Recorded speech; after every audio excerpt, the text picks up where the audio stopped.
कांग्रेस ने फर्जीवाड़े में अपना ही रिकॉर्ड तोड़ दिया है। आपने टीवी और मोबाइल पर देखा होगा, कांग्रेस के लोग संविधान के नाम पर अपनी एक अलग लाल किताब बंटवा रहे हैं।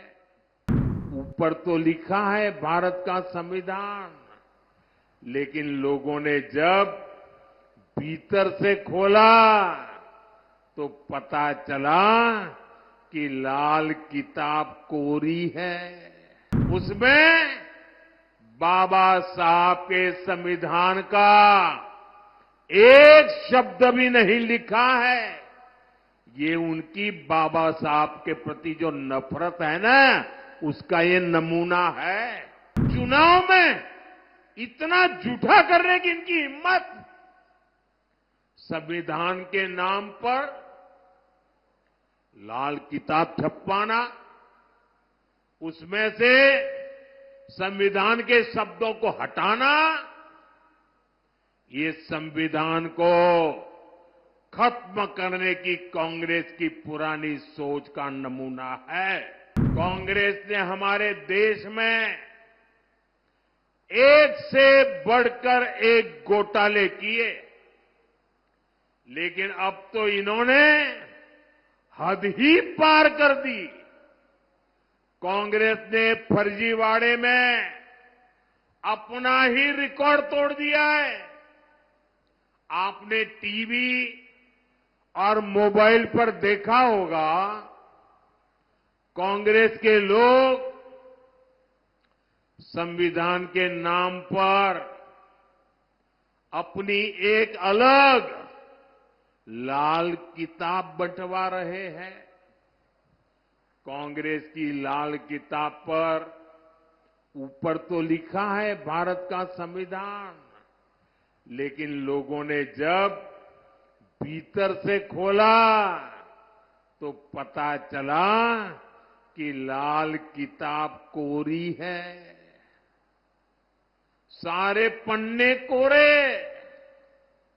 उसमें बाबा साहब के संविधान का एक शब्द भी नहीं लिखा है।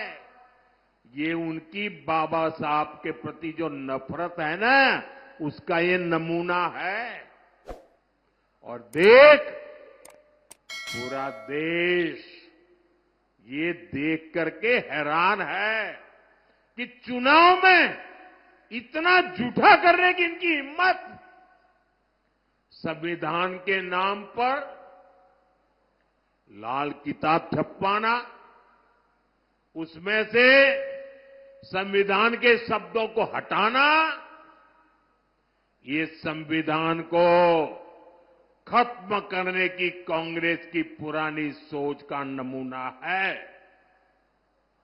ये कांग्रेस वाले देश में बाबा साहब का नहीं, अपना अलग ही संविधान चलाना चाहते हैं।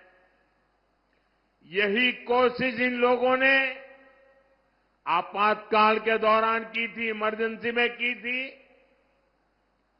अब अपनी अलग किताब छपवाकर ये संविधान का मजाक उड़ा रहे हैं। सच्चाई ये है कि कांग्रेस और उसके साथियों को बाबा साहब के संविधान से नफरत है। साथियों, आजादी के बाद कांग्रेस पार्टी ने बाबा साहब के संविधान के साथ सबसे पहला विश्वासघात कश्मीर में किया था। पूरे देश ने